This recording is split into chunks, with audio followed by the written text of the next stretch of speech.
ॐ सहनावतु सहनौ भुनक्तु सह वीर्यं करवावहै तेजस्विनावधीतमस्तु मा विद्विषावहै। ॐ शान्ति शान्ति शान्तिः।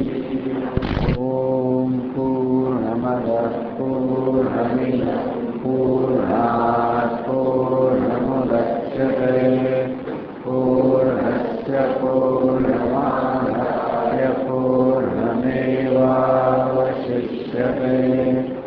ॐ शान्ति शान्ति शान्तिः। श्रुतिस्मृतिपुराणानाम् आलयं करुणालयं नमामि भगवत्पादं शङ्करं लोकशङ्करं शङ्करं शङ्कराचार्यं केशवं बादरायणं सूत्रभाष्यकृतौ वन्दे भगवन्तौ पुनः पुनः। ईश्वरो गुरुरात्मेति मूर्तिभेदविभागिने व्योमवद्व्याप्तदेहाय दक्षिणामूर्तये नमः। हिरण्मयेन पात्रेण सत्यस्यापीतं मुखम् तत्त्वं पूषन्न पावृणु सत्यधर्माय दृष्टये पूषन् एकर्षे यमसूर्यप्राजापत्य व्यूहरश्मि समूहतेजः यत्ते रूपं कल्याणतमं तत्ते पश्यामि योऽसावसौ पुरुषः सोऽहमस्मि।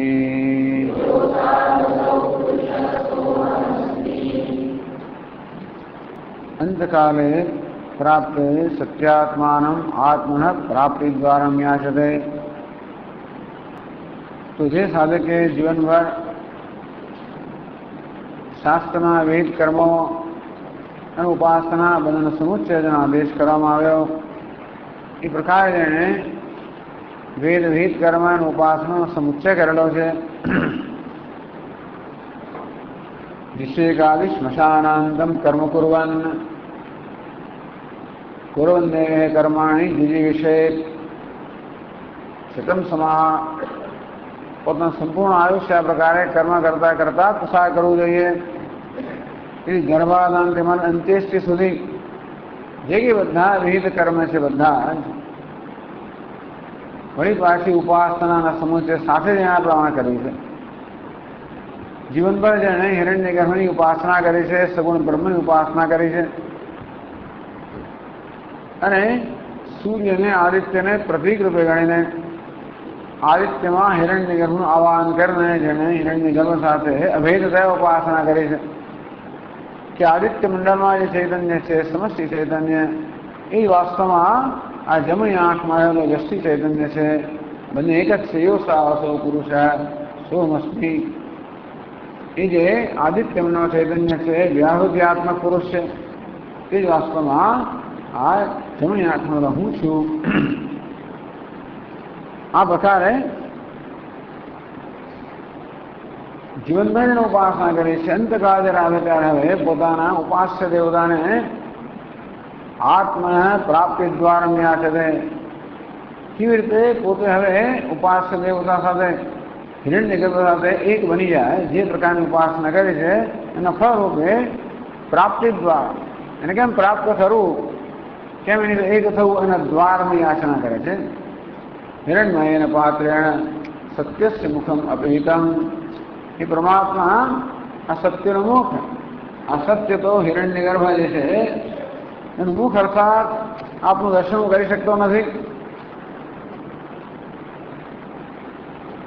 કારણ કે આપના આંખોને આડી જતા તેજસ્વી મંડળથી મારી આંખો અંજાઈ ગઈ છે, આપનું દર્શન કરી શકતો નથી। તત્વમ પૂષણ નપાવરણું, हे भगवान आप ये दूर करो, आवरण दूर करो। ये तेजस्वी आवरण आश्चर्य बात है। आवरण तो जाने सामने अंधकार में तेजस्वी आवरण, हम तेज को आवरण बनी जाए जेने कारणे आपना कल्याणतम रूपનું દર્શન કરી શકતો નથી, પણ આપ જ આવરણ દૂર કરો। સત્ય ધર્માય દુષ્ટે, જેથી હું આપના દર્શન કરી શકું, હું સત્ય ધર્મા છું। તો આ ધર્મ શબ્દ જે છે એના માટે એવો નિયમ છે કે જ્યારે જ્યારે કોઈ પણ સમાસ અંતમાં હોય ત્યારે એને આ પ્રકારે નકાર એક લાગી જાય એટલે સત્ય ધર્મ જ બની જાય। એટલે સત્ય ધર્મ એની પ્રથમાંત થાય, સત્ય ધર્મણે કે સત્ય ધર્માયા ગયો। અહીંયા હું સત્ય ધર્મા છું, સત્ય સ્વરૂપ પરમાત્માની સદ આરાધના કરી છે अथवा सत्य जीवन में हमेशा में पालन आचरण કર્યું છે, માટે સત્ય જેનો ધર્મ છે वो હું આપના સત્ય સ્વરૂપ પરમાત્માના દર્શન કરી શકું, માટે આપ એ આવરણ દૂર કરો। हे पोषण, हे સૌનું પોષણ કરનાર પરમાત્મા, એક હશે આપ એક છો, સતત ગતિ કરનારા છો, જેમાં સર્વનું નિયમન કરનારા છો દિવસ અને રાત દ્વારા। સૂર્ય રસોનો કિરણોનો પ્રાણનો સ્વીકાર કરનાર છો, પ્રજાપતિના પ્રિય પુત્ર છો, જો આપ આવરણ હટાવી લો। યુ રશ્મિ સમૂહ તેજ, આ રશ્મિ કિરણો જે છે એના હટાવી લો, આ તેજ છે એના સંકેલી લો। યત તે રૂપમ કલ્યાણતમમ સત્ય પશ્યામિ, જેથી આપનું કલ્યાણતમ રૂપ છે, આપ આપનું જ રૂપ છે, હવે તો સંતપ્ત કરનાર રૂપ છે। એ સંતપ્ત કરનાર રૂપને બદલે આપનું જે કલ્યાણમાં કલ્યાણકારી રૂપ છે એનું હું દર્શન કરી શકું। આહ્લાદક રૂપ આનંદ સ્વરૂપ જે આપ છો એનું હું દર્શન કરી શકું, માટે આ કિરણોને આપ હટાવી લો, આ તેજને આપ સંકેલી લો। यो सावसो पुरुष सोहमस्मी, आई बोल आदित्य मंडल में जो समस्त चैतन्य है कि व्याहृत्यात्मा पुरुष है, ये वास्तव में हूँ छू। आ प्रकार आपना कल्याणतम स्वरूप दर्शन કરી શકું, એ માટે આપ આવરણ હટાવી લો, કિરણોને સંકેલી લો, તેજને સમેટી લો। હવે પ્રાર્થના કરે, यत्ते कल्याणतम रूपम तत्ते पश्यामि, જેથી હું એના દર્શન કરી શકું, तत्ते पश्यामि। आ प्रार्थना परिणामे या इष्ट देवता एना पर अनुग्रह करे, कृपा करे छे, त्यार पछी ए कहे छे कि भगवान आपनु कल्याणकारी रूप छे, एनु दर्शन करी रह्यो छुं। एम पोतानी प्रार्थना जे छे ए प्रार्थना उत्तर मळ्यो। हवे 16मा श्लोकमां આગળ કહે છે, 41મા પાના પર 16મા મંત્રમાં કહે છે, वायुरनिलममृतमसेदं, वायुरनिलममृतमसेदं भस्मान्तं शरीरम्। ॐ कृतो स्मर कृतं स्मर, कृतो स्मर कृतं स्मर।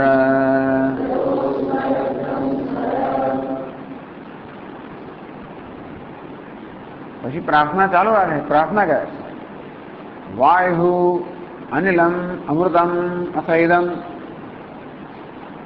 જેમ ભાષ્યકાર સમજાવે છે તેમ હવે મારું આ વ્યષ્ટિ સૂક્ષ્મ શરીર છે એ સમષ્ટિમાં મળી જાઓ, સમષ્ટિ સૂક્ષ્મ શરીરમાં મળી જાઓ। ભસ્માંતમ શરીરમ, આ શરીર તો એનો ભસ્મ અંત આવો અર્થાત ભસ્મીભૂત બની જાઓ। ओम क्रतो स्मर, कृतम स्मर, ओम क्रतो, ओम परमात्मा नाम से हे क्रतो, क्रतु ने संबोधन करे, हे क्रतो। એવા સંકલ્પાત્મક માન. કૃતમ સ્મર, જે કંઈ કરેલું છે એનું સ્મરણ કર. ક્રતો સ્મર, કૃતમ સ્મર. હે ક્રતુ, હે અગ્નિ દેવતા, બે અર્થનો અર્થ કરશે કે જે કંઈ મેં જીવનભર કરેલું છે એનું આપ સ્મરણ કરો. આમ જીવન દરમિયાન જે કરવામાં આવ્યું છે એનું સ્મરણ પણ મૃત્યુ સમયે કરવામાં આવે છે. તો કહે છે ભાષ્યમાં, અથ ઇદાનીં મમ મરિષ્યતઃ વાયુઃ પ્રાણઃ અધ્યાત્મ પરિચ્છેદં હિત્વા અધિદૈવતાત્માનં સર્વાત્મકં અનિલં અમૃતં સૂત્રાત્માनं પ્રતિપદ્યતામ ઇતિ વાક્યશેષઃ લિંગમ ચ ઇદં જ્ઞાનકર્મ સંસ્કૃતમ ઉત્ક્રામતો इति द्रष्टव्यम् मार्गयाचना सामर्थ्यात्. अथ એ મંત્રનો શબ્દ અથ એટલે કે ઇદાનીમ હવે. મમ મરિષ્યતઃ વાયુ, વાયુ અનિલમ એટલું જ કહ્યું છે. એટલે વાયુ એટલે વાયુ, અનિલ એટલે પણ વાયુ. અનિલ નો વાયુ થાય એનું કોઈ નિલય નથી, એનું કોઈ રહેવાનું સ્થાન નથી, એને અનિલ કહેવાય. એટલે વાયુ જેને કોઈ તૃપ્તિ નથી એને અનલ કહેવામાં આવે, એટલે અગ્નિ. જેનું કોઈ રહેવાનું સ્થાન નથી એને અનિલ વાયુ. વાયુનું કોઈ રહેવાનું સ્થાન, ચાર રહેવા ફર્યા જ કરતા હોય. તો વાયુનો અર્થ પણ વાયુ થાય, અનિલનો અર્થ પણ વાયુ થાય. વાયુ અનિલ એટલે શું સમજવાનું એ સમજાવે છે. અથ હવે ઇદાનીમ મમ મરિષ્યતઃ, હું જે મરી રહ્યો છું અર્થાત આ દેહમાંથી પ્રયાણ કરી રહ્યો છું. વાયુ એટલે પ્રાણ, અમારો પ્રાણ છે. અધ્યાત્મ પરિચ્છેદમ હિત્વા, અમારો પ્રાણ છે અધ્યાત્મ. અધ્યાત્મ વ્યક્તિગત ઉપાધિ, આ વ્યક્તિગત પરિચ્છેદ મર્યાદા. આ મારો પ્રાણવાયુ વ્યક્તિગત ઉપાધિની મર્યાદા હિત્વા ત્યાગ કરીને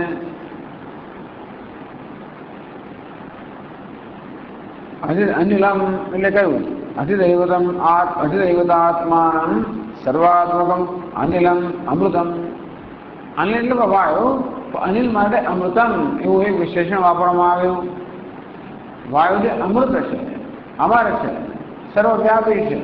એક વાયુ જે આ દેહ પૂરતો મર્યાદિત છે એટલે મારો પ્રાણવાયુ. બીજો વાયુ જે સર્વવ્યાપી છે, જે અનિલ એ અમૃત છે, અર્થાત એનું મૃત્યુ નથી. આ વાયુનો તો જાણે કે અહીંથી વિચ્છેદ થઈ જાય તો બીજો વાયુ છે સર્વવ્યાપી છે. સર્વાત્માનમ એટલે અધિદૈવતાત્માનમ સર્વાત્મકમ. જે વાયુ સર્વાત્મક છે, સર્વ પ્રાણીઓમાં જીવન ચલાવી રહ્યો છે. આ વાયુ જે છે એ જ્યાં વ્યક્તિગત ઉપાધિના સ્તરે આ વ્યક્તિનું જીવન ચલાવી રહ્યો છે. આપણને અધ્યાત્મ વાયુ કહીએ. અધ્યાત્મ અર્થાત આત્મા કે દેહની અંદર રહેલો, દેહ પૂરતો મર્યાદિત આ વાયુ છે જે આ દેહનું જીવન ચલાવી રહ્યો છે. અમારો વ્યક્તિગત પ્રાણવાયુ, જેને કારણે દેહ જીવંત છે, જેને કારણે જીવ છે, જીવ પ્રાણ ધારણે. તો જે વાયુ આ શરીર ધારણ કરી રહ્યો છે અને જે હું ચૈતન્ય વાયુને ધારણ કર્યું, હવે બસ આ બધાનો વિયોગ થવાની તૈયારી છે. પ્રારબ્ધ પૂરું થઈ ગયું છે.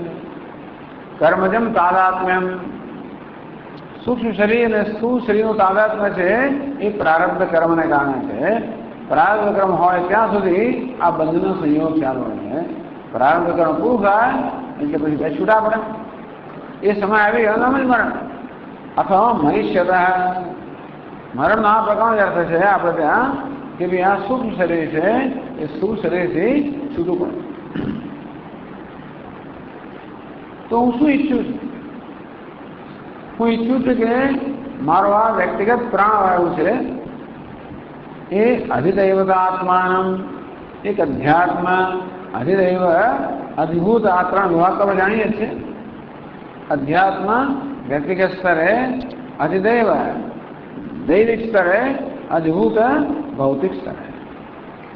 પંચમહાભૂત બનેલા જગત એને અધિભૂત કહેવાય. એ પંચમહાભૂતના બનેલા જગતનું નિયંત્રણ કરનાર જે દેવતાઓ છે અધિદૈવ કહેવાય. અને અનુભવ કરનાર જે વ્યક્તિ છે એને અધ્યાત્મ કહેવાય. આમ દરેક વ્યવહારમાં અધ્યાત્મ, અધિભૂત, અધિદૈવ આ ત્રણે સંકળાયેલા. અત્યારે જ્યારે આ શબ્દો બોલાઈ રહ્યા છે ત્યારે આ વાઘ ઇન્દ્રિય છે જેના દ્વારા શબ્દો બોલાય છે એ અધ્યાત્મ. આ શબ્દ જે બોલાઈ રહ્યો છે અધિભૂત, અને જેની કૃપાને બોલાઈ રહ્યો છે દિગ દેવતા અધિદૈવ. આ ત્રણનો સંયોગ થાય ત્યારે કોઈ પણ વ્યવહાર શક્ય બને. અથવા તમે આ શબ્દો સાંભળી રહ્યા છો પણ દિગ આ તો અગ્નિદેવતાની કૃપાને કારણે શબ્દ બોલાય, દિગ દેવતાની કૃપાને કારણે શબ્દ સંભાળે. તો આમ જોવા જઈએ તો અધ્યાત્મ અધિદૈવ કે જુદા તો નથી. અધિદૈવ અર્થાત એ સર્વવ્યાપી દેવ, દિગમાં સર્વવ્યાપી અગ્નિ દેવતા, સર્વવ્યાપી દિગ દેવતા.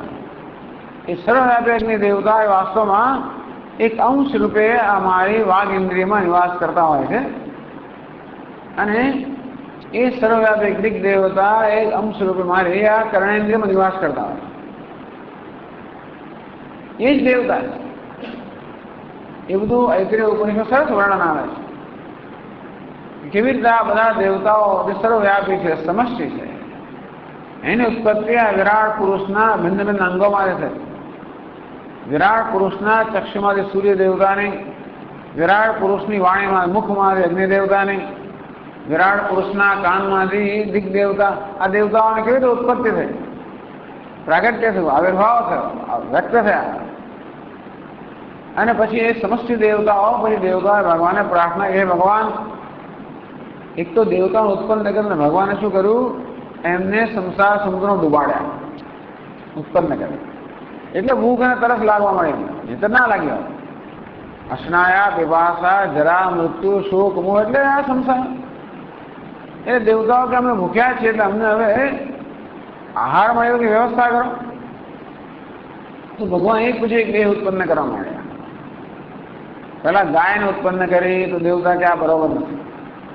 ઘોડાને ઉત્પન્ન કર્યો તો કે બરોબર નથી. તો એ મનુષ્યને ઉત્પન્ન કર્યો, હા સુખમ બતા, બહુ સુંદર સર્જન થયું.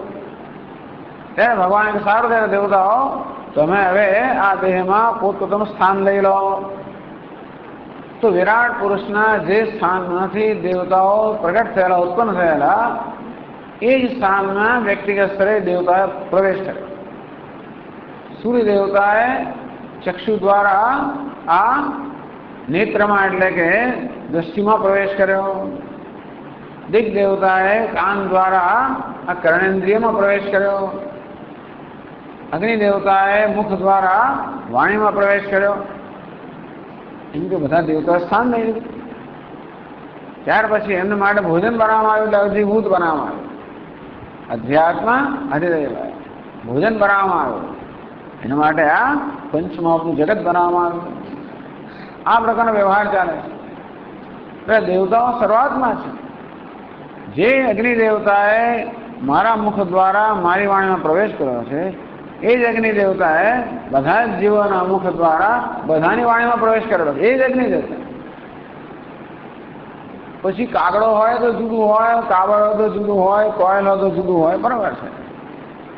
કૂતરો જુદું, ઘરેડું જુદું, મનુષ્ય જુદો. આમ કયા પ્રકારના ધ્વનિ નીકળે જુદી વાત છે, પરંતુ એક જ અગ્નિ દેવતા આ બધા જીવોની વાઘ ઇન્દ્રિયમાં રહેલા છે. એક જ સૂર્ય દેવતા બધા જીવોના ચક્ષુમાં અંશ રૂપે રહેલા છે. એટલે અધિદૈવમ અધિદૈવતાત્માનમ સર્વાત્મકમ.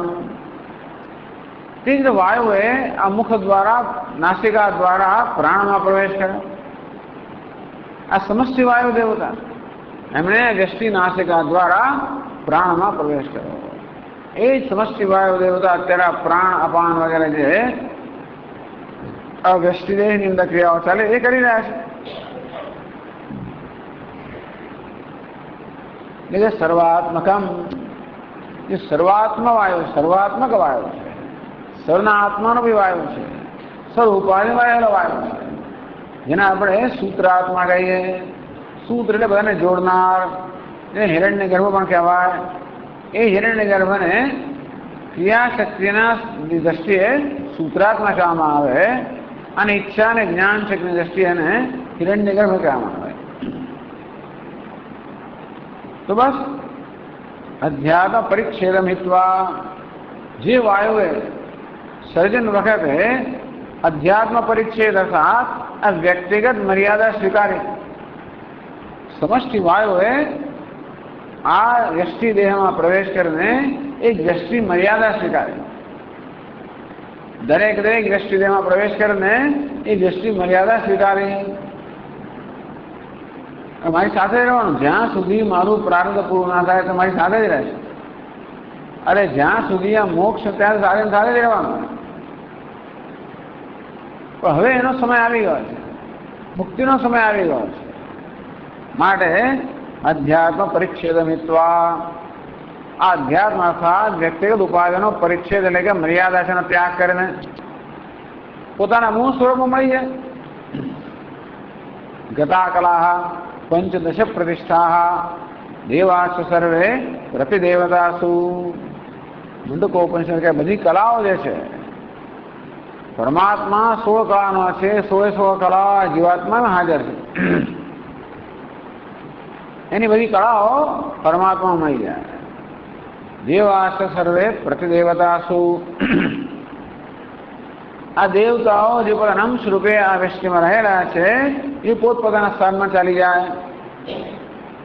એટલે મુંડકોપનિષદ જ્ઞાની પુરુષનું જયારે પ્રારબ્ધ પૂરું થાય અને આ દેહનું પતન થાય ત્યારે એનું કોઈ વ્યક્તિગત અસ્તિત્વ રહેતું નથી.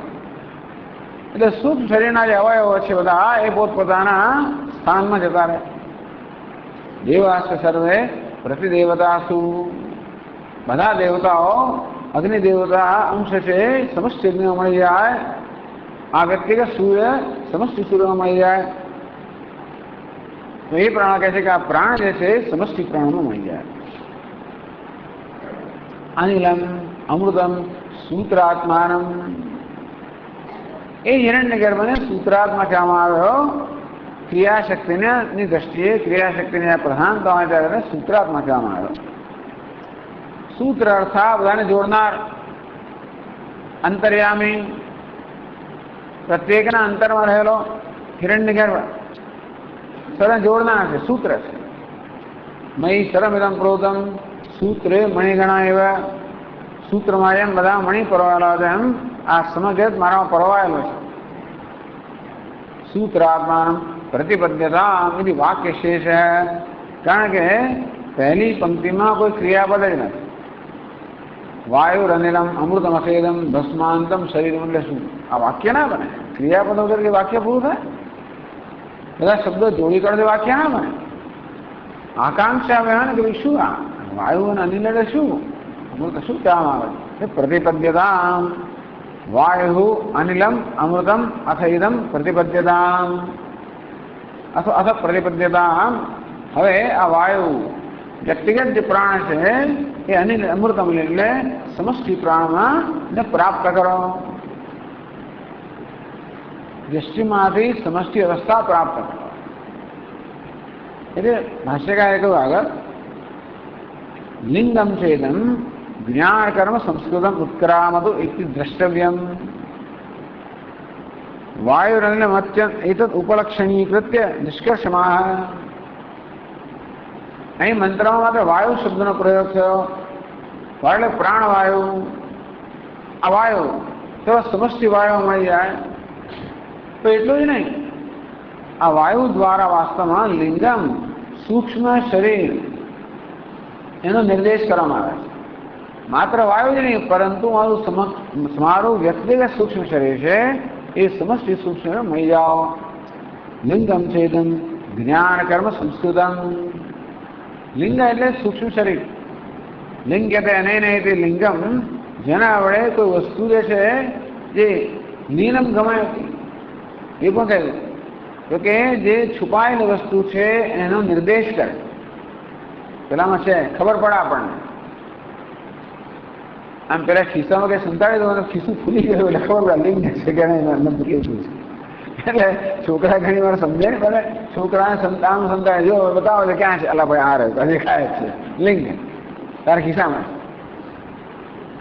એટલે લીનમ જે આ છુપાયેલું છે ગમાયતી એને મેળવી આપે, એને પ્રાપ્ત કરાવે લિંગ.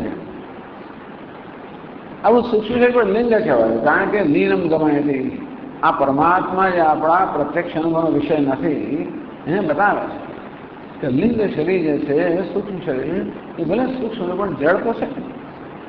એ જળ હોવા છતાં આપણામાં ચેતનતા છે. બતાવે છે કે કોઈ ચેતન અધિષ્ઠાતા હોવા જોઈએ. ચેતન નિષ્ઠાતા વગર જળમાં પ્રવૃત્તિ ના હોઈ શકે.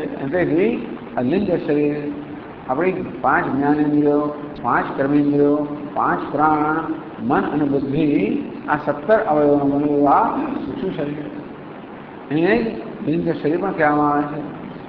સવાસનમ, બધી વાસનાઓ એમાં રહેલી છે.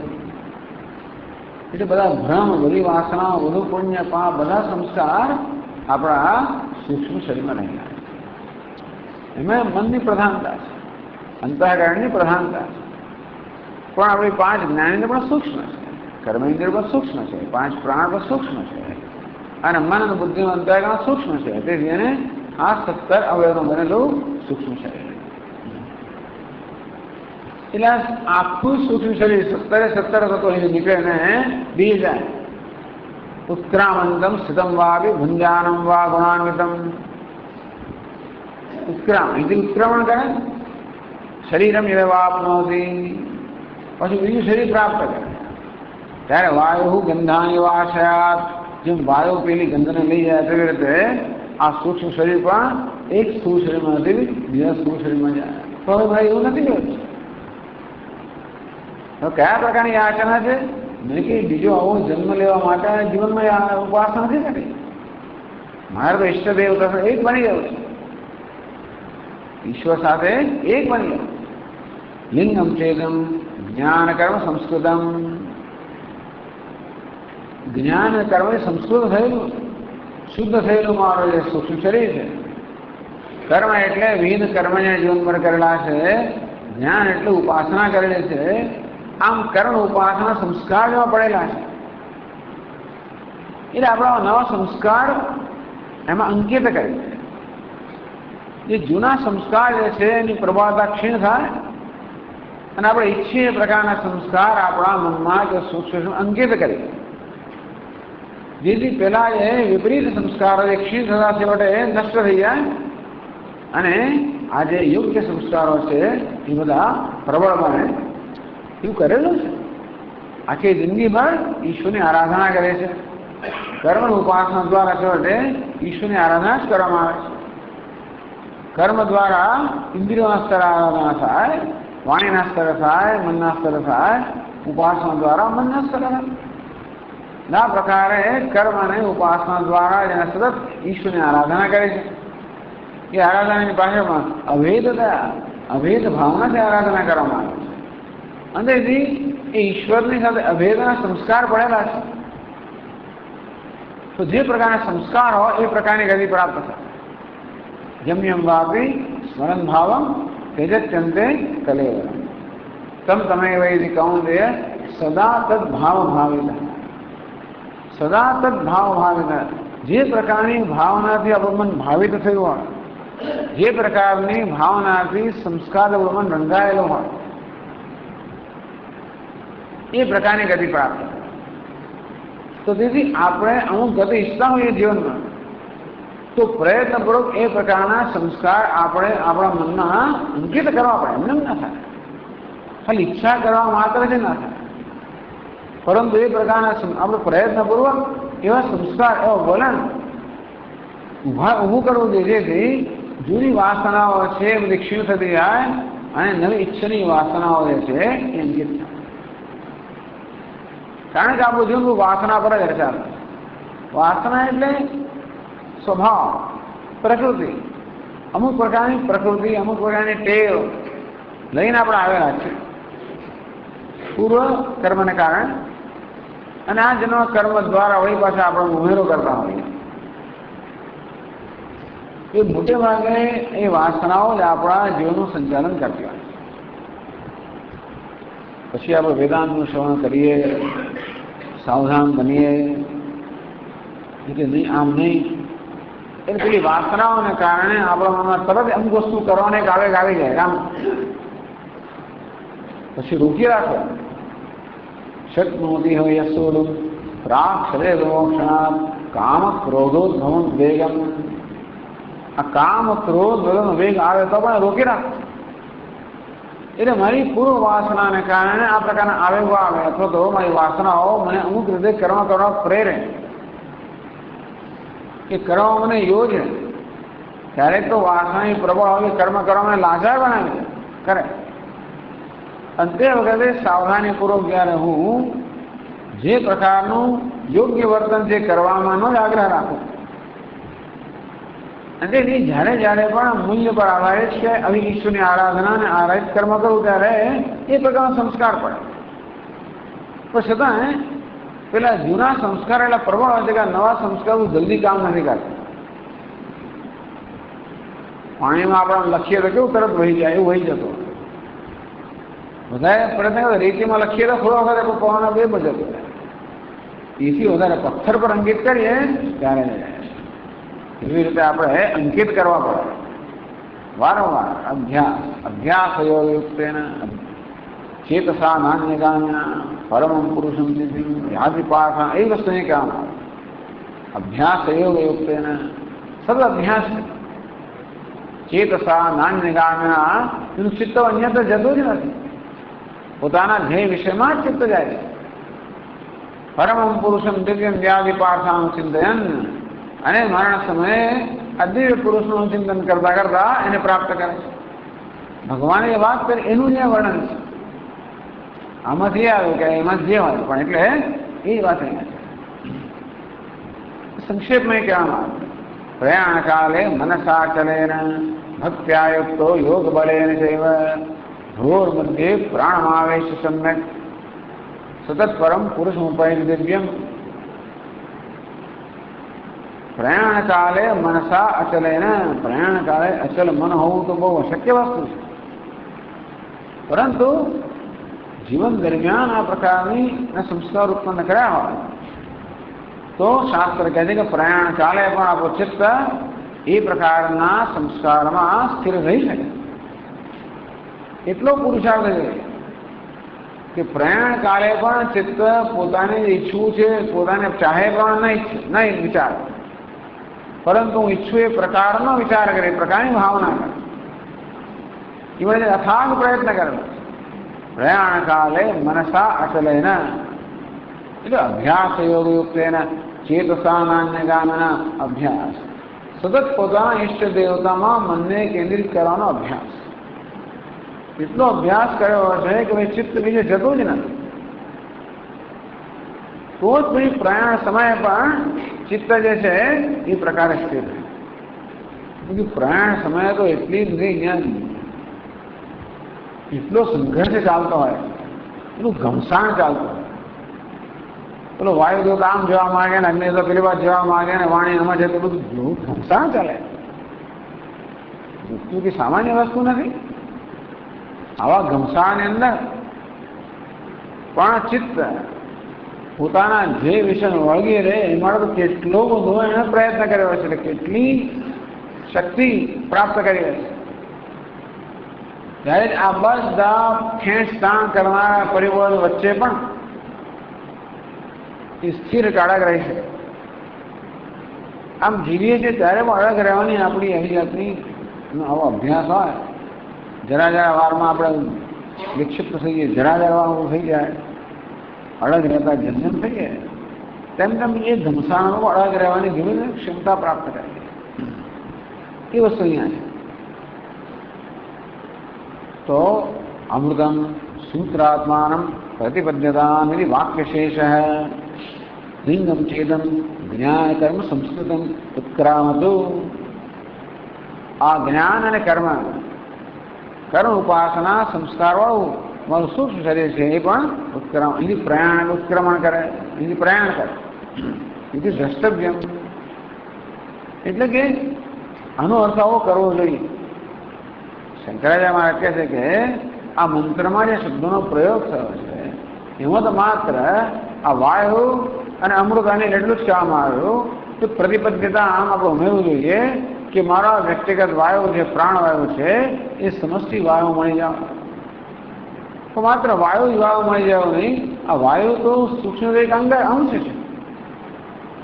સૂક્ષ્મ શરીર 17 અંશનું બનેલું છે, એમાં 5 પ્રાણ એક અંશ છે. તો 5 જ્ઞાનેન્દ્રિયો છે, કર્મેન્દ્રિયો છે, મન છે, બુદ્ધિ, આ બધાનું શું એનું એ રહી જાય, બીજા એવું બીજું આવ્યું ને એ પણ બધું હિરણ્ય ગર્ભ. હિરણ્ય ગર્ભ એટલે સમષ્ટિ સૂક્ષ્મ શરીર ઉપેલું ચૈતન્ય. સમષ્ટિ સૂક્ષ્મ શરીર સાથે અભિમાની ચૈતન્ય હિરણ્ય ગર્ભ કહેવાય. માટે મારું વ્યક્તિગત સૂક્ષ્મ શરીર છે એ સમષ્ટિ સૂક્ષ્મ શરીરમાં મળી જાઓ. એથી દ્રષ્ટવ્ય આ પ્રકારે આપણે સમજીએ. કેમ? માર્ગ યાચના સામર્થ્ય. કારણ કે અહીંયા ચર્ચાનો વિષય કયો છે? માર્ગ યાચના. માર્ગની યાચના કરવાનું અહીંયા આગળ સંદર્ભ છે, એ વિષય છે. તો એ પ્રકારે માર્ગ ત્યારે પ્રાપ્ત થાય જ્યારે આ સૂક્ષ્મ શરીર આ દેહમાં ઉત્ક્રમણ કરીને હિરણ્ય ગર્ભને પ્રાપ્ત કરે.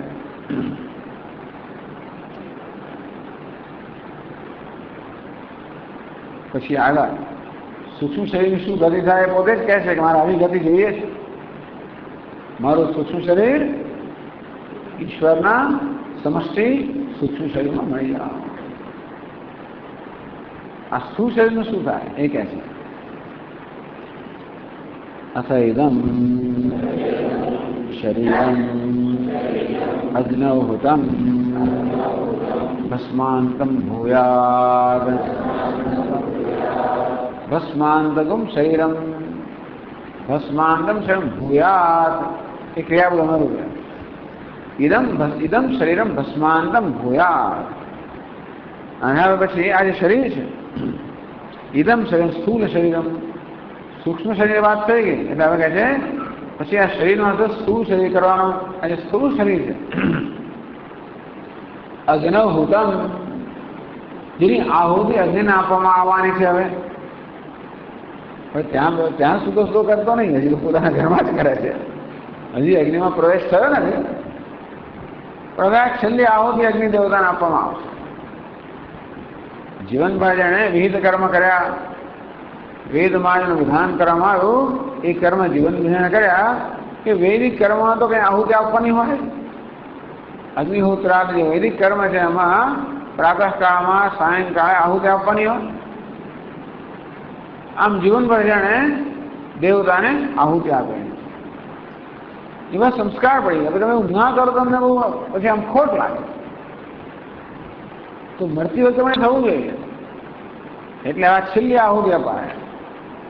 આ સ્થૂળ શરીર રૂપી છેલ્લી આહુતિ અગ્નિ દેવતાને અપાય. અગ્નિ સંસ્કાર. અગ્નિથી બહુ સંસ્કૃત થાય. અગ્નિ બધી વસ્તુને શુદ્ધ બનાવી દે. તેવી રીતે આ સ્થૂળ શરીરમાં શુદ્ધ બનાવે. એટલે આ છેલ્લી આહુતિ અપાય. આ ઈશ્વરને મારું સમર્પણ, છેલ્લું સમર્પણ. આખી જિંદગી સમર્પણ કરેલું જ છે. આપણે કહ્યું તે પ્રમાણે જે કંઈ કર્મ કરવામાં આવે એમાં કોઈ પ્રકારની આહુતિ રહેલી જ છે. અને સત્કર્મ કરવામાં આવે, શુભ કર્મ કરવામાં એમાં કંઈક આહુતિ રહેલી જ છે. પણ અમે તો ભૌતિક રીતે પણ આહુતિ પ્રદાન કરી છે અગ્નિમાં. તો હવે આ એટલે અગ્નિ દેવતાની ઉપાસનાનો અંતિમ ઉપચાર કે હવે આ સ્થૂળ દેહ છે એની જ આહુતિ અપાઈ જાય. બીજું કંઈ રહ્યું નથી. છેલ્લી આહુતિ ઇદમ શરીરમ અગ્નૌહુતમ. આ જે શરીર જે સ્થૂળ શરીર અગ્નિમાં છે ને હુતમ એટલે કે અર્પણ કરવામાં આવે છે. ભસ્માંતમ ભૂયાત દગ્ધમ ભવતુ ઇતિ. બસ એનો અંત ભસ્મમાં આવી જાય. ભસ્મ અંતે અંતિમ પરિણામો યસ્ય તક. ભસ્માંત એટલે ભસ્મ રૂપે અંતિમ પરિણામ આવે એટલે કે એ બળીને ખાક થઈ જાય. બીજું ખાક એટલે જ ભસ્મ પાછી. આવી જાતની આ ભારતીય સંસ્કૃતિ છે. આવું ઈચ્છે દરેક મનુષ્ય કે મારો આ પ્રાણ જે છે, કે મારું આ સૂક્ષ્મ શરીર જે પરમાત્મા મળી જાઓ, ભગવાનના ધામમાં હું પહોંચી જાઉં. ઓ શ્રીનાથજી આવજો તમે, અથવા તો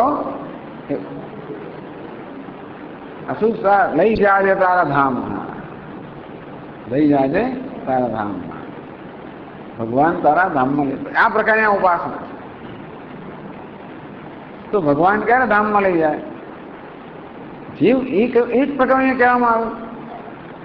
જીવન દરમિયાન ભગવાનની આરાધના કરી હોય ત્યારે ને, કર્મ પણ ભગવાનને અર્પણ કર્યા હોય, પૂજા વગેરે કરી હોય, કે જે બીજા કર્મ કરતા હોય એમાં ભગવાન જ આમ આખો કેન્દ્રમાં હોય. ભોજન બનાવવા પણ ભગવાનને થાળ ધરવા માટે, ભોજન કરવામાં ભગવાનના પ્રસાદ રૂપે જે કરવામાં ભગવાન તો હોય જ એમ ભક્તના હૃદય જીવનમાં. પેલી પૂજા તો કરે તો જાણે વિહિત કર્મ ખરું.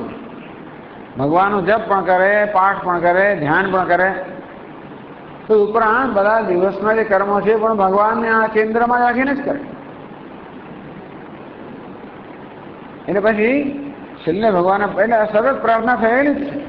આવું શેના માટે કરે છે? જેથી હું ભગવાન તો એક થઈ જાઉં, કે એના ધામમાં પહોંચી જાઉં. લઈ જાય તારા ધામમાં.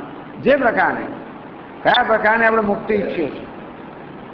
સાલોક્ય, સામીપ્ય, સારૂપ્ય, સાયુજ્ય. સાલોક્ય એટલે ભગવાનના ધામમાં જવું છે. સામીપ્ય ભગવાનની નજીક જવું છે, અને અલંકાર બની જવું છે, કંઈક બની જવું છે નજીક, એકદમ ભગવાનનું વસ્ત્ર બની જવું, હાડ બની જવું. ભગવાનના ચામડીના જૂતા બનાવો એવું કહે છે ને બધા ભક્તો. અહીં ચામડી છે ને તમે તમારે જૂતા થઈ જાય અને આનું આ થઈ જાય, એટલે હવે તમે ભગવાન નજીકમાં નજીક પહોંચી જાઓ. સારું ભગવાન જેવું રૂપ પ્રાપ્ત કરો. સાયુજ્ય ભગવાનમાં મળી જવું.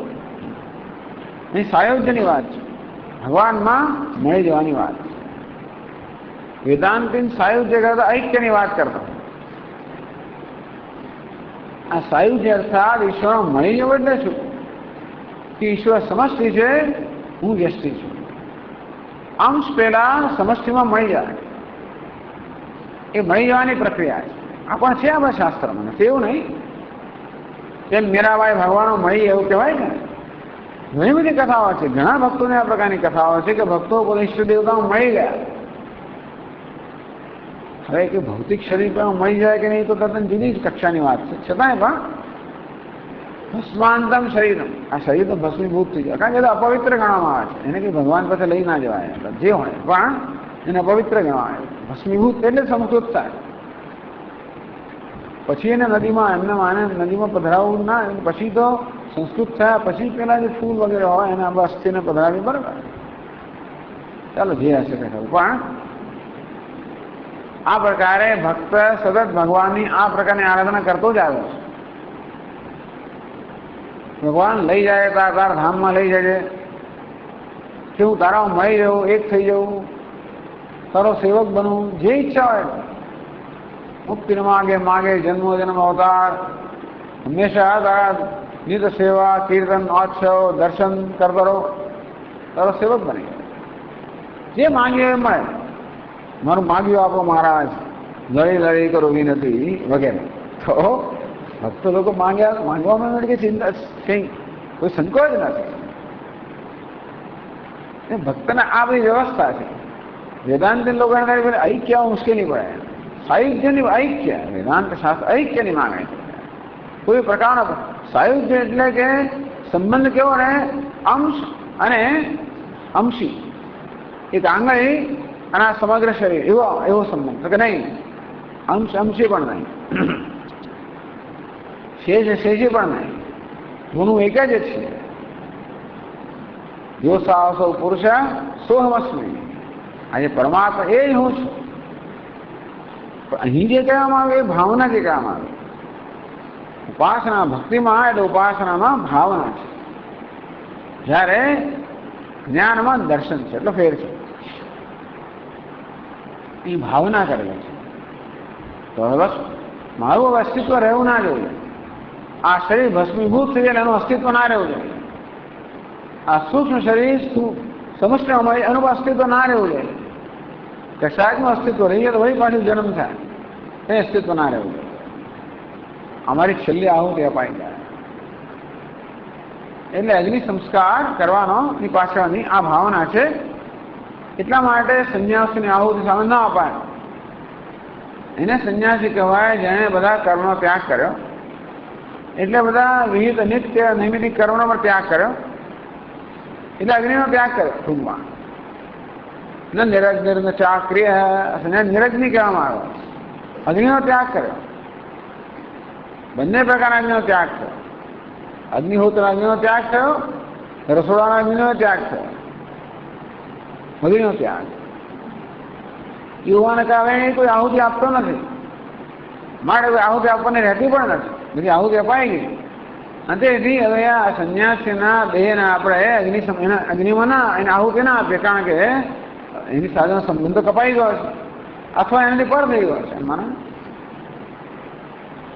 એટલે એને સ્થળ સમાધિ જળ સમાધિ આપવામાં આવે,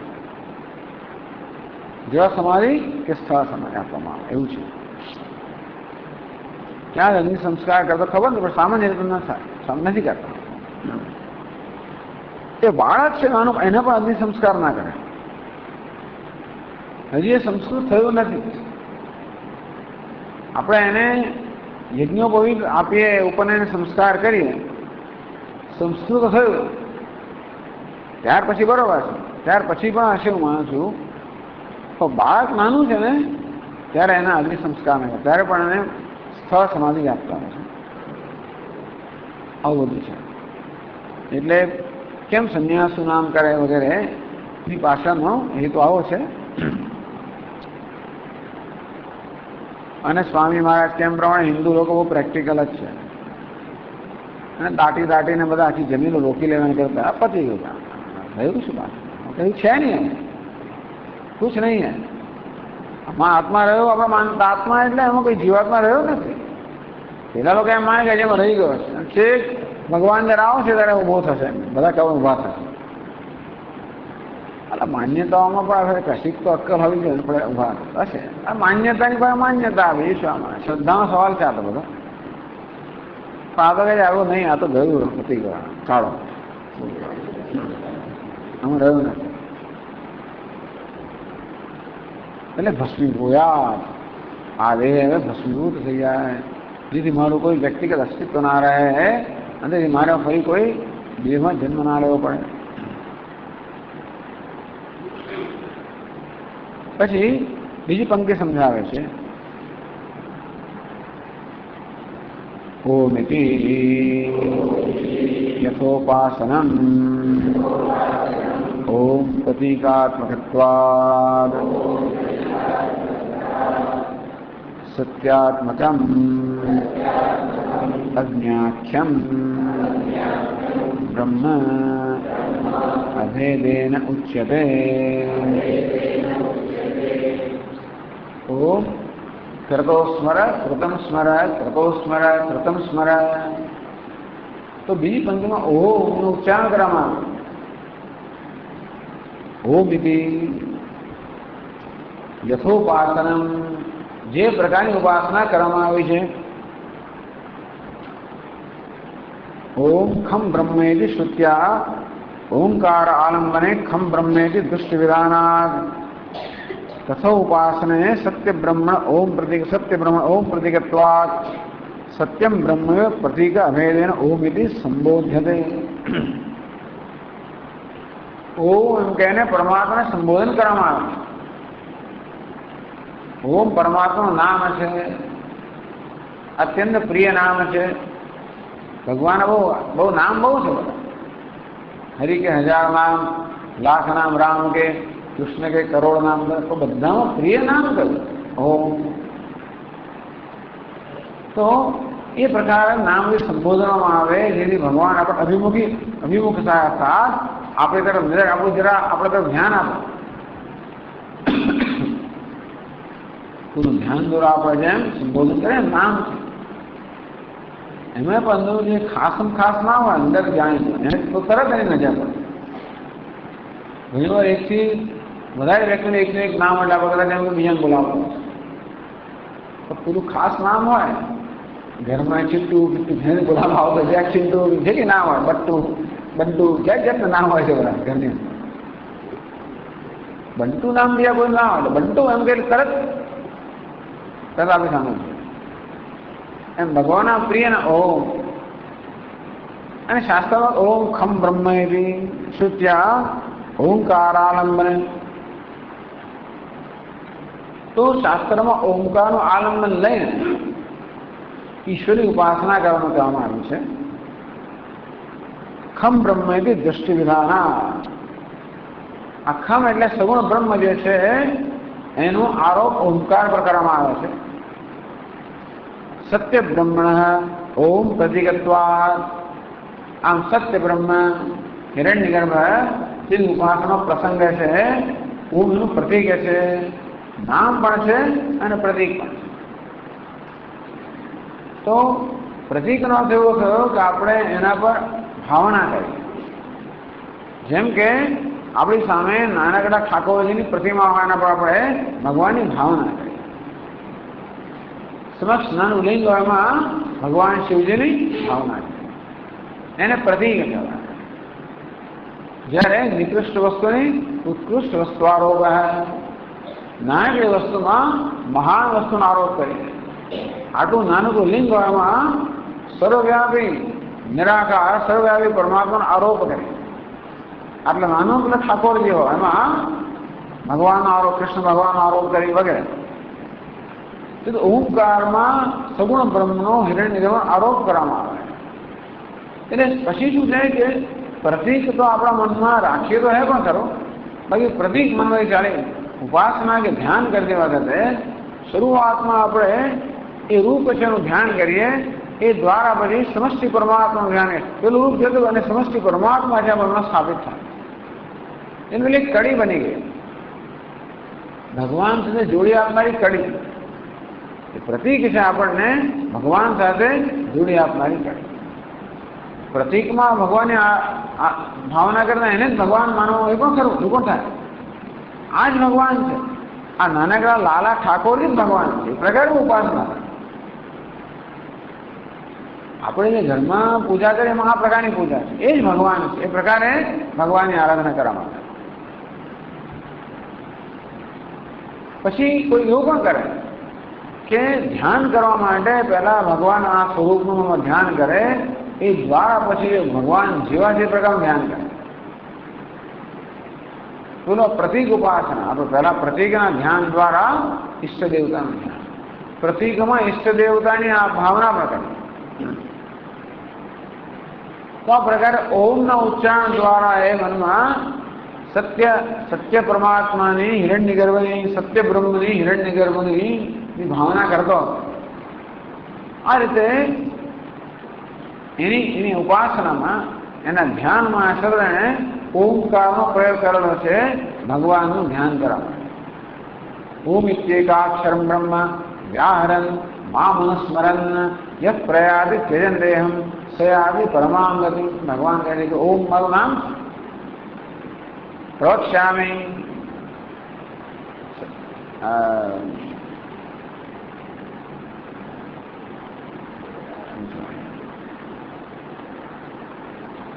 કઠોપનિષદ સર્વે વેદા યત પદમાવનંતિ તપાંસ સર્વાણિ યત વદંતિ યદિચ્છન્તો બ્રહ્મચર્યમ ચરંતિ તત્તે પદમ સંગ્રહેણ બ્રહ્મિ ઓમ ઇતિ.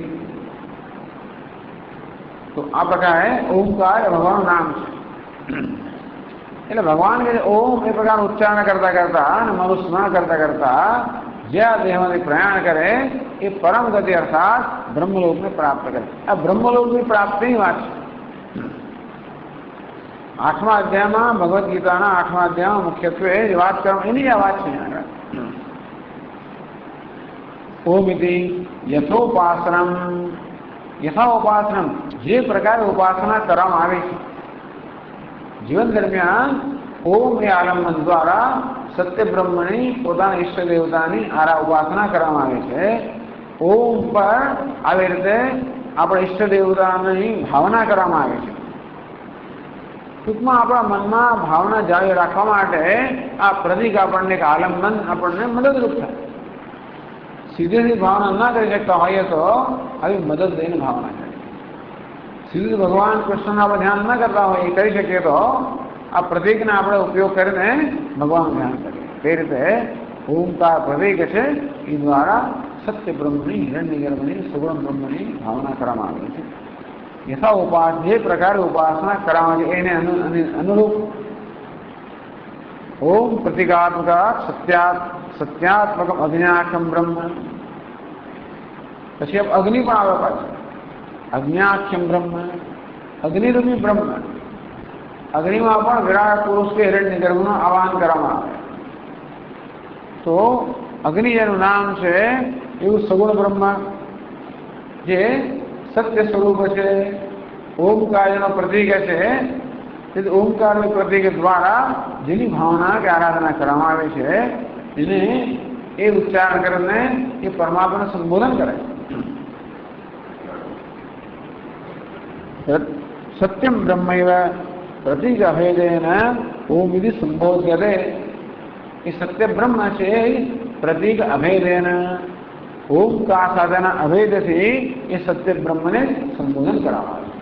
ઓમ કહીને છેવટે તો આપણે ઓમ કહીએ ત્યારે ઓમ ઘણી વાર કહે છે એટલે ધ્યાન કરે એટલે કોઈ સંબોધન કહે સંબોધનમાં બાપ વાપરતા હોય છે. એટલે કહ્યું ને તૈત્રીય ઉપનિષદમાં કે ઓમ એમ કહીને બધો વ્યવહાર ઓમથી થતો હોય છે. અનુજ્ઞા આપીએ તો પણ ઓમ, દેવતાને આહ્વાન કરવું પણ ઓમ, સંબોધન કરો ઓમ. ઓમ હવે દેવતાનું આહ્વાન કરો એટલે પેલા કરે. ઓમ કહીને દેવતાને સંબોધન કરે. ઓમ કહીને કે અગ્નિ અનુજ્ઞા પણ આવે ઓમ. કારણ ઓમ એમ કહીને પરમાત્માને સંબોધન કરે. તો હવે ભગવાનને સંબોધન કર્યું એટલે ઓમ દ્વારા મનમાં ભગવાનની ભાવના આવી ગઈ. પછી આગળ છે હે ક્રતો સંકલ્પાત્મક સ્મર યન્મન સ્મર્તવ્યમ તસ્ય કાલોયમ પ્રત્યુપસ્થિતઃ અતઃ સ્મર एतावन्तं कालं भावितं कृतम् अग्ने स्मर यन्मया बाल्यप्रभृति अनुष्ठितं कर्म तच्च स्मर. हे क्रतो संकल्पात्मक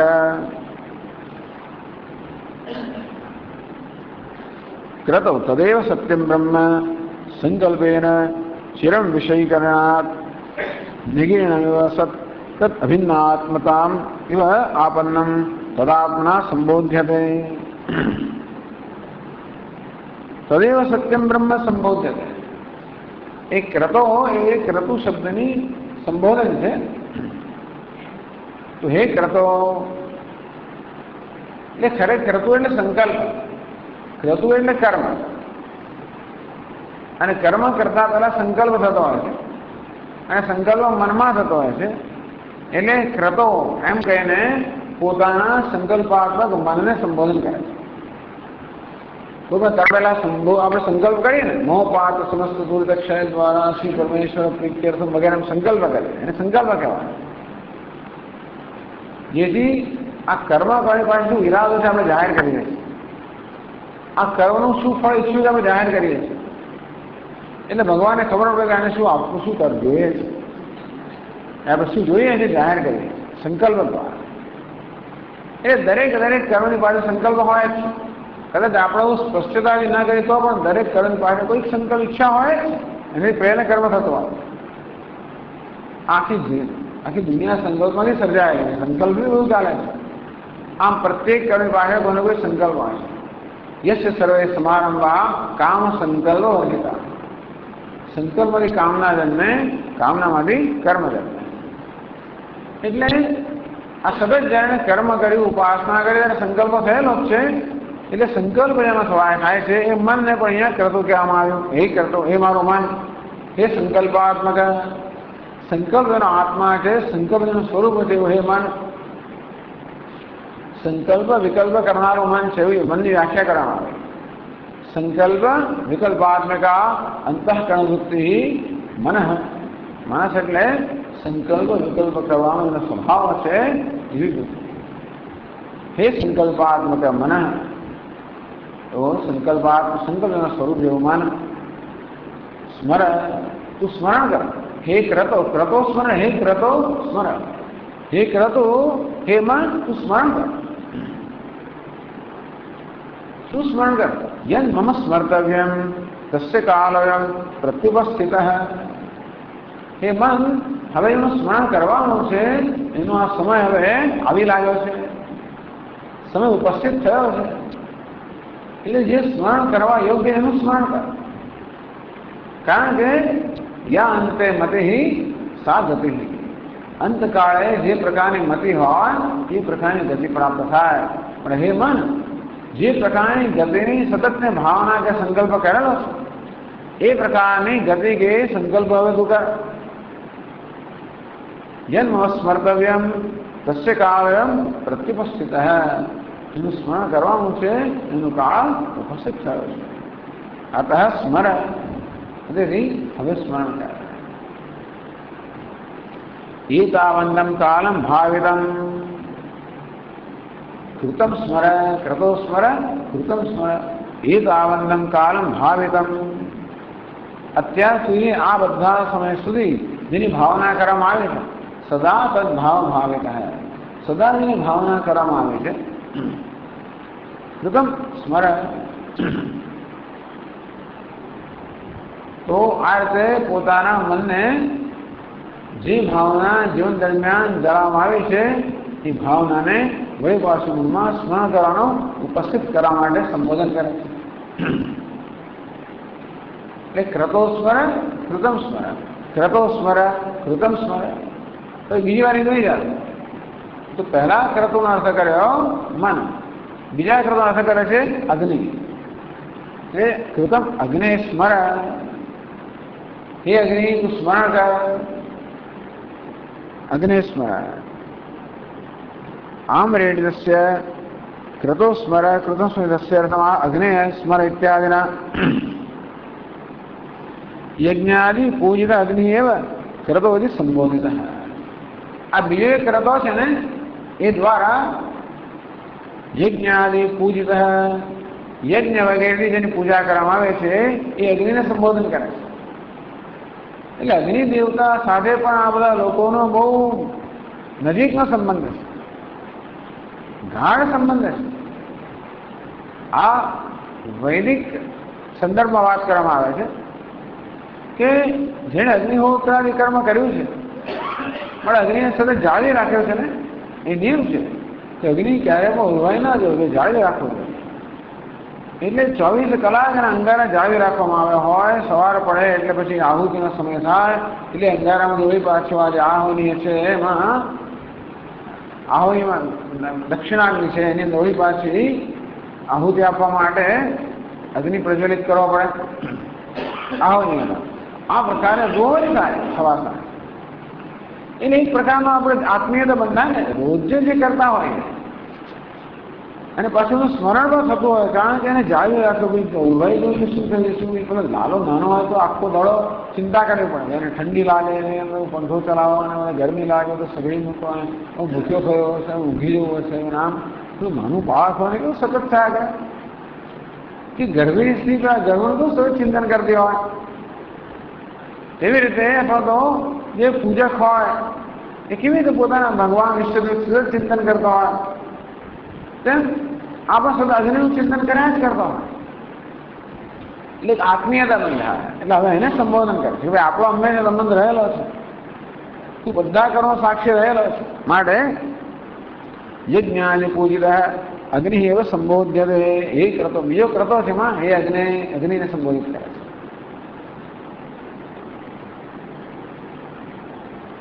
ઉપાસ્યમ વા સત્યમ બ્રહ્મ, અથવા તો અગ્નિ દ્વારા જે સત્ય બ્રહ્મ કે હિરણ્ય ગર્ભ છે એને સંબોધન કરવાનું એમ પણ કહી શકાય. અગ્નિ સ્મર यन्मया बाल्य प्रभुद अनुष्ठितम कर्म तच्च स्मरण। तो मन ने तो जे भावना करवानी से भावना स्मरण करવાનું કહે છે તો અગ્નિ દેવતાને કહે છે કે પોતાની ઇષ્ટ દેવતા હિરણ્ય ગર્ભને કહે છે કે મેં બાળપણથી જે બધા કર્મ કરેલા છે બધાનું સ્મરણ કરો, અર્થાત બધા કર્મનું ફળ આપવાનો સમય આવી ગયો છે, માટે બધા કર્મને ધ્યાનમાં લેજો ભાઈ, જે કર્યું બધું ધ્યાનમાં રાખજો, કે ને ધ્યાન રાખજો સ્વામી, ધ્યાન રાખજો, તેમ ભગવાને ધ્યાન રાખજો, અત્યાર સુધી જે કર્યું છે એ બધું આપ હવે એનું સ્મરણ એટલે બધું ધ્યાનમાં લેજો. પછી કહે છે પાછળ પણ મારે જે પાપ કરવા હોય ને એને છોડી દે એવું કહે છે. એટલે બધા સત્કર્મ છે એને ધ્યાનમાં રાખજો. બાલ્ય પ્રબોધ અનુષ્ઠિતમ યત કર્મ કૃતમ તચ્ચ સ્મર. બાળપણથી માણીને જે બધા કર્મ કરેલા સત્કર્મ કર્યા છે એનું આપ સ્મરણ કરો. આમ બે વાર કહેવામાં આવ્યું, ક્રતો સ્મર કૃતમ સ્મર, ક્રતો સ્મર કૃતમ સ્મર. એ બે વાર કહ્યું એના માટે છેલ્લા વાક્ય મૂક્યા છે. ક્રતો સ્મર કૃતમ સ્મર इति पुनर्वचनम आदरार्थम. तो हे मन तू स्मरण कर, हे अग्नि देवता स्मरण करो, हे इष्ट देवता स्मरण करो. एम बीजी વાર કહેવામાં આવ્યું આદરાર્થમ એવ, એટલે કે આ પ્રકારના સ્મરણ માટે આપણને આદર હોવો જોઈએ, એની ઉપેક્ષા ન થવી જોઈએ. યથાધ્યર્થિતસ્ય સ્મરણસ્ય અનુપેક્ષત્વ જ્ઞાપનાર્થમિયાવત. તો જે પ્રકારે સ્મરણ કરવાનું કહેવામાં આવ્યું એ ઉપેક્ષા ના થવી જોઈએ. અંતકાળે આ પ્રકારે સ્મરણ થવું જોઈએ, એટલે એ સ્મરણનો આદર કરવા માટે. ઈશ્વર સ્મરણની ઉપેક્ષા ન થવી જોઈએ. અંતકાળે ઈશ્વર સ્મરણ થવું જોઈએ. એટલે જીવનકાળ દરમિયાન જે પ્રકારનું સ્મરણ કરવામાં આવ્યું છે એ પ્રકારનું સ્મરણ અંતકાળે થવું જોઈએ, એની ઉપેક્ષા ન થવી જોઈએ. મારો ઉપનિષદ આ સ્મરણ કરવાના વાક્યને બે વાર કહે છે કે દરેક સાધકે આ પ્રકારે સ્મરણ કરવા માટે સાવધાન રહેવું જોઈએ, એના માટે તત્પર રહેવું જોઈએ. એની માટે બેદરકારી ન કરવી જોઈએ, એટલે આદરાર્થમ ઉપેક્ષા ન થવી જોઈએ એ માટે કામ. પૂર્ણમદ પૂર્ણમિદં પૂર્ણાત પૂર્ણમુદચ્યતે પૂર્ણસ્ય પૂર્ણમાદાય પૂર્ણમેવાવશિષ્યતે. ઓમ શાંતિ શાંતિ શાંતિ. શંકરં શંકરાચાર્યં केशवं बादरायणं सूत्रभाष्यकृतौ वन्दे भगवन्तौ पुनः पुनः. ईश्वरो गुरुरात्मेति मूर्तिभेदविभागिने व्योमवद्व्याप्तदेहाय दक्षिणामूर्तये नमः. ओम शांति शांति शांति. हरि ओम. श्री गुरुभ्यो नमः. हरि ओम.